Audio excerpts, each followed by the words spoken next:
as estrelas ficaram de fora de We Are The World, será que essa música realmente ajudou e mudou alguma coisa? O hino de caridade gravado pelo supergrupo USA for Africa, lá em janeiro de 1985, juntou uma galera pesadíssima da música e com os egos ainda mais pesados. Virou a noite do pop nos anos 80, provando que a música realmente junta o mundo inteiro. Mas nem tudo foi flores. Rolou corte de última hora, clima tenso e muitas tretas nos bastidores. A ideia começou com Harry Belafonte, que viu umas imagens pesadíssimas de crianças passando fome na TV e pensou: preciso juntar a tropa! E aí no finzinho de 84, ele começou a chamar a galera. Uma das primeiras ligações foi pra Ken Craver, empresário que cuidava de um monte de artistas que estava no top da época, nas paradas americanas. It was Harold Belafonte who called, and he said, listen, we've got a situation here. We've got white folks saving black folks, but we don't have any black folks saving black folks. What are we going to do about that? And I said, let me get back to you, Harry. And the next person I called was Quincy. And Quincy said, well, let's do something about this. And then, of course, I'm talking to Michael. And then there's Stevie. And then we started a little buzz here. That's when I realized, okay, if 2 or 3 or 4 of us are gathered together, sounds like a good prayer here, then we can get something done. And he said, let's do a tour. I said, no, you can't take that many maniacs on a tour. So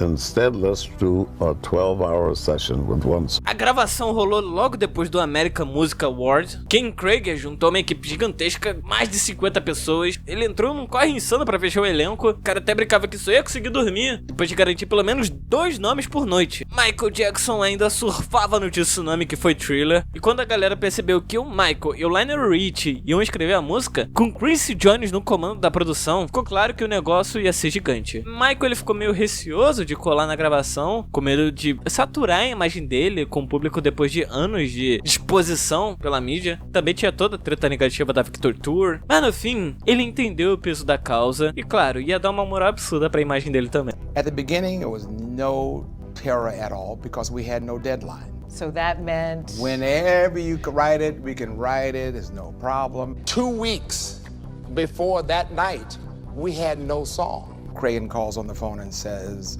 Bruce is in. Dylan's in. Dylan, you mean Bob Dylan? What are you talking about? Well, Ray's coming. Ray is coming. Oh. So all of a sudden, we went from just la la la to panic. Craig lembra que o empresário de Ed Murphy deu um não direto, mas ele não consegue lembrar qual foi a desculpa pra Madonna ficar de fora. Ele jura que ela foi convidada, mas aí chega Neil Roger e solta a bomba. Segundo ele, Madonna nunca recebeu nenhum convite sequer. E ainda ficou pistola quando descobriu que não tinham convidado ela. So Madonna wasn't invited to sing on the recording of We Are The World. And that was sort of a bit of a slap in the face because everybody was in Los Angeles for the American Music Awards. And I know, no matter what she says, we all went to dinner together. And I know she felt bad because I know Quincy and I know Michael, so I'm going over to the recording just to hang out. And I said to Madonna, I said, okay, we're headed over to A&M. And I could feel her feeling bad about that. Depois de lançar o seu primeiro álbum e estourar com Like a Virgin, Madonna foi pro American Music Awards nesse dia e só com um burburinho rolando, todo mundo tava falando da gravação de We Are The World que ia rolar depois do evento. Tecnicamente, ela poderia também estar no projeto, mas a fofoca é que a produção queria escolher entre ela e a Cyndi Lauper. Na época, Cyndi tava simplesmente no auge, com hits como Girl Just Wanna Have Fun, Time After Time, ganhou o Grammy nessa noite, e a mulher já tinha mostrado que tinha voz de sobra pra peitar uma sala cheia de monstros sagrados da música. Harriet Steinberg disse que preferia a Madonna, enquanto Ken Craver tava fechado com a Cyndi Lauper. Resultado, Madonna ficou mega ressentida, tão bolada que no Live Aid, depois da performance dela, ela se recusou a voltar ao palco pra cantar o single beneficente com a galera. Ela disse, se vocês não quiseram eu na gravação original, não vão me ter agora no final. Why did it have to be Cyndi Lauper or Madonna? It's probably one of the most interesting questions in the world because we had only a half a line to sing. You have to have an identifiable voice. And for whatever reason, it was just Cyndi had that wow, wow, wow, wow, Right. That was it. And so But you couldn't have both of them? I always also believe in divine guidance. In other words, exactly who was supposed to be there was there. I always kind of look back and say, well, what if we could have had this and what if we could have had that? But We Are the World was absolutely perfect in its that was one night only to capture all of those people from. That was ultimately a miracle that we pulled off. A treta mais quente da noite foi a ausência de Prince. Lionel Rich estava jurando que um mini dueto entre Michael e Prince ia ser o momento, aquele símbolo de união num cenário de crise humanitária. É porque a rivalidade entre os dois, a parte fofoca da mídia, outra parte bem real, tava pegando fogo nessa época. Depois do sucesso absurdo de Purple Rain, Prince virou um monstro do pop, batendo de frente com Michael e disputando quem era o verdadeiro dono do topo. Como ele era o nome do momento e ia atropelar todo mundo no American Music Awards, os organizadores estavam sedentos pra ter ele lá na gravação de We Are The World. Craig até contou, o nome do Prince tá na partitura porque o Quincy imaginou os dois rivais dividindo o mesmo microfone. Mas não rolou. Prince foi convidado, sim, mas simplesmente não apareceu. Segundo Craig, ele não queria nem chegar perto de uma sala cheia de artistas. Prince, que era famoso por ser perfeccionista até o talo, super exigente, provavelmente não curtia nem um pouco a ideia de entrar num projeto que ele tinha zero controle criativo, ainda mais só pra cantar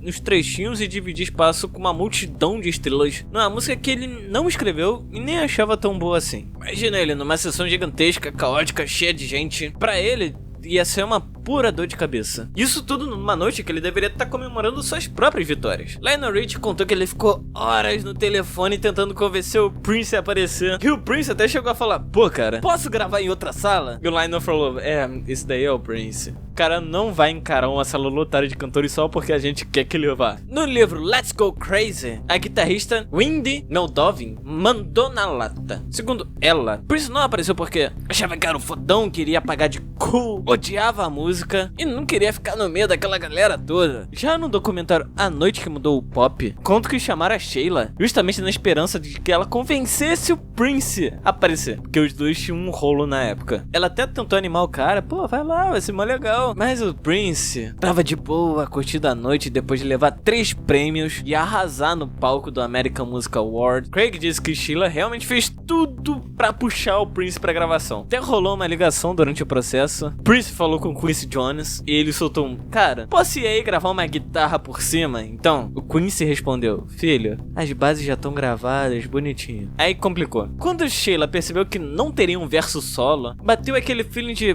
pô, só me chamaram aqui pra eu puxar o Prince. Aí ela vazou. Outro motivo pra ele não ir, Prince tinha aquele costume hardcore de gravar tudo sozinho no estúdio, sem dividir o holofote com ninguém. No fim das contas, quem ficou com a parte que seria do Prince foi o Huey Lewis. We are the world. Enquanto Prince passava a noite festejando no Sunset Boulevard. Segundo a Rolling Stones, muita gente achou que Prince faltou We Are the World por pura arrogância. Mas não era bem assim. Ele até queria ajudar, só não naquela música específica. E ficou meio sem graça pela repercussão. Ele lançou um lado B chamado Hello, dizendo que tinha sido atrapalhado por paparazzis, por isso não conseguiu aparecer. Quando anunciaram que iam lançar um álbum, ele até mandou essa faixa pra contribuir. Mesmo não tendo ido pra gravação, não quer dizer que o Prince não ligava pras coisas que estavam acontecendo na Etiópia. Ele sempre foi gigante nas ações sociais. Em 2011, por exemplo, doou $1 milhão pra Harlem Children's Home, deixando o CEO, Jeffrey Canada, totalmente chocado, e agradeceu muito ao Prince por isso. Segundo Canada, Prince não era frio nem egoísta, só um artista super único, com um jeito muito próprio de fazer o bem. Quando perguntaram pra ele sobre a história toda, Prince pediu desculpas, disse que ficou meio intimidado com a ideia de estar numa sala lotada de artistas que ele admirava. Quincy Jones também falou que respeitava a decisão dele, e entendia que Prince simplesmente não curtia cantar num coro com todo mundo. E essa vibe se seguiu depois no American Music Award de 1995. 10 anos depois, Prince até participou de uma performance de We Are The World, mas ficou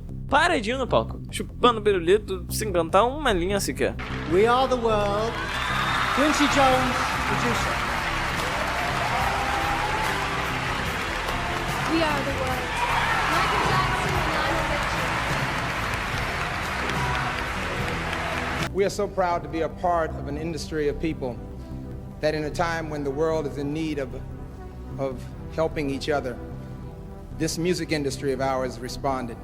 We actually thought we were going to wipe out hunger around the world. All we needed to do was just tell a few people and the rest of the world would take over and the whole world will run next door and save their next door neighbors and their cities and their communities.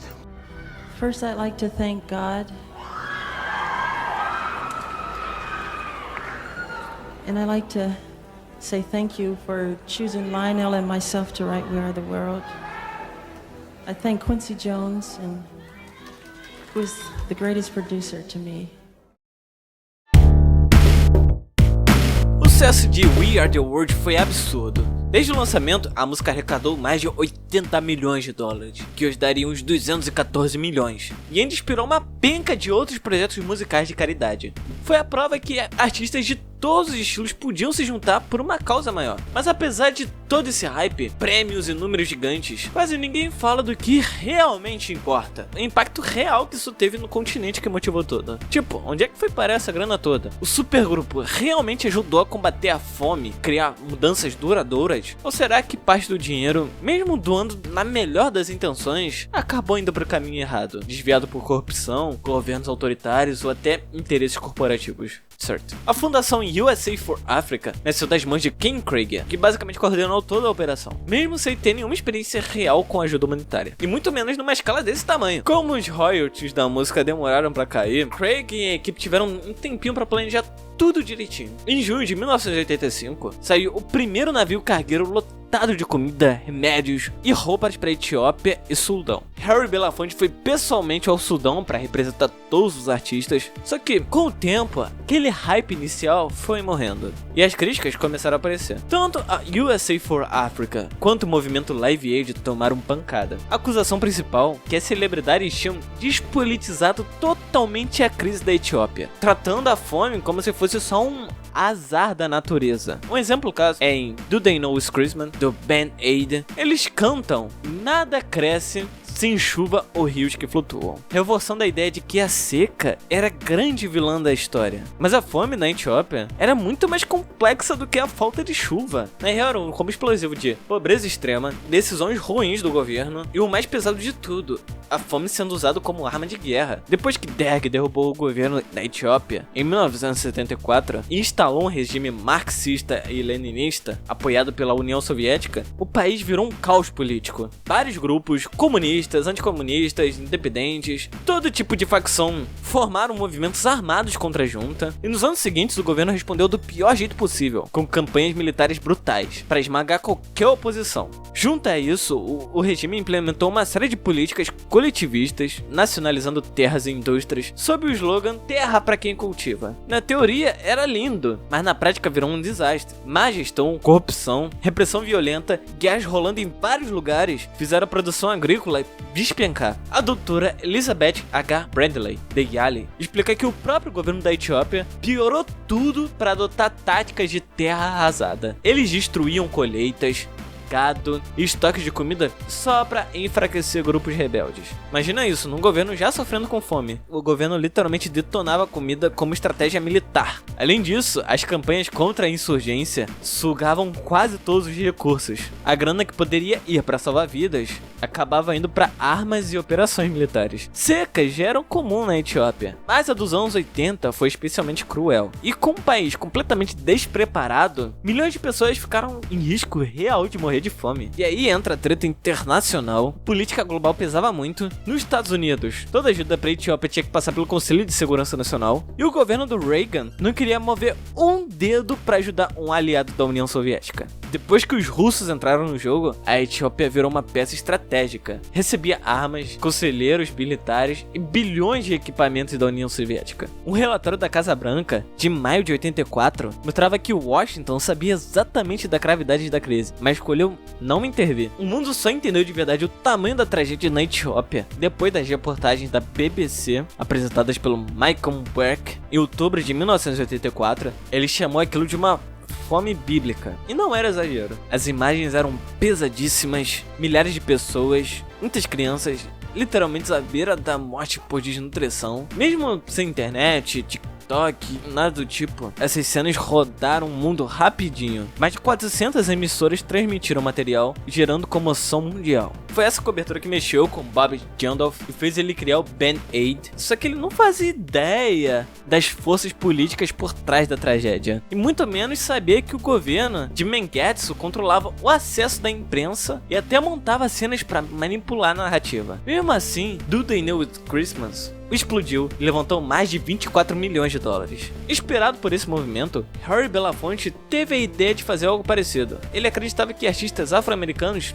também tinham que entrar nessa luta. Embora, assim como Geldof, não tivesse total noção de como o governo da Etiópia influenciava e complicava toda a crise. Importava naquele momento que pegava que milhões de pessoas estavam passando fome, precisavam de ajudas pra ontem. Mas a real é que em áreas cheias de conflito e política pesada, a ajuda humanitária não só não chega onde deveria, como às vezes vira até arma de guerra. Em 86, a revista Spin jogou uma bomba. Publicou um artigo questionando Bob Geldof e o Live Aid, mostrando como despejar toneladas de ajuda em um país comandado por uma ditadura brutal podia dar muito errado. E a galera começou a se perguntar, pra onde está indo esse dinheiro? Isso tá realmente salvando vidas? E a resposta foi bem sombria. O ditador Mengetsu simplesmente começou a usar parte da grana e dos recursos enviados pelo Ocidente para comprar armamento soviético. Um dos países mais pobres do planeta, do nada, era o exército mais equipado da África. Enquanto isso, comida e remédios enviados pelo Band-Aid apodreciam nos portos, porque o governo não queria tirar caminhões de guerra para distribuir suprimentos. Toneladas de mantimentos viravam lixo, enquanto navios soviéticos descarregavam armas como prioridade máxima. Tem mais, o regime confiscava ajuda humanitária, usava para alimentar os soldados, trocando por mais armas e ainda pedia que os suprimentos cruzassem as linhas de guerra, exatamente onde estavam 60% das pessoas que estavam morrendo de fome. A parada era tão zoada que a ajuda deveria ser pausada até o cenário mudar, porque a fome e a ajuda humanitária sempre tem ramificações políticas. Ou seja, nada é simples. No meio das tretas, da sensação de que parte dos esforços do Live Aid não estavam funcionando do jeito esperado, o USA for Africa teve que repensar tudo. O diretor Martin Rodman disse que não existia soluções mágicas. E aí, mesmo com a galera achando que estava ajudando direto com quem estava morrendo de fome, cerca de um ano depois a organização virou a chave e focou em projetos a longo prazo, tentando criar autossuficiência, como explicou Ken Krager. Gastar tudo de uma vez até poderia salvar vidas rápido, mas seria tipo colar um band-aid num corte gigante. Não ia resolver. Mesmo com toda a mobilização, as mudanças reais dos problemas da África iam levar cerca de 10 a 20 anos. Os planos de longo prazo incluíam controle de natalidade, produção de comida e mais de 70 projetos de recuperação em 7 países. Coisas envolvendo agricultura, pesca, água, manufatura e até reflorestamento. Mesmo assim, as críticas para USA for Africa e ao Live Aid iam muito além do dinheiro em si. Muita gente dizia que eles estavam só reforçando uma visão bem torta, mostrando a África como um continente eternamente pobre, dependente e incapaz de andar com as próprias pernas. Sem querer, o USA for Africa virou um símbolo desse modelo de desenvolvimento por parte do princípio de que o Ocidente precisa consertar a África jogando dinheiro. Para você ter uma ideia, só em 2021 foram enviados 58 bilhões de dólares para o continente. E calcula-se que nos últimos 30 anos, esse número bateu 1,2 trilhão. O esquema de arrecadação de We Are The World popularizou e acabou colocando todos os países africanos dentro de uma mesma caixinha de desesperados, o que ferrava com o comércio, investimentos e a imagem em geral. Além disso, criou-se a impressão de que uma fortuna absurda tinha se arrecadado. Só que quando comparado com o tamanho da economia africana, o valor era muito menor do que parecia, e não tinha como causar um impacto gigante como todo mundo imaginou. O presidente queniano William Ruto assumiu na lata: a África não quer esmola, quer parceria com o resto do mundo. Hoje a gente percebe os problemas na mensagem do USA for Africa, mas a mobilização de celebridades conseguiu unir a galera dos Estados Unidos para doar e se ligar nas questões internacionais, ajudando a humanizar realidades bem distantes. Mesmo assim, a ajuda não resolveu. As taxas de mortalidade continuaram altas, a guerra civil na Etiópia deixou pelo menos 1,4 milhão de mortos, cerca de 1 milhão pela fome e o resto por combate e violência. O regime de Derg caiu em 87, abrindo caminho para a República Democrática Popular da Etiópia. Quando o apoio da União Soviética começou a sumir no final dos anos 80, o governo perdeu força e caiu em 91. Mengetsu fugiu para Zimbábue, onde ainda vive, mesmo tendo sido condenado por morte por genocídio. ele é acusado por ser responsável de cerca de 2 milhões de mortes durante a fome de 83 a 85. E é isso, espero que tenham gostado. Gostou? Eu gostei.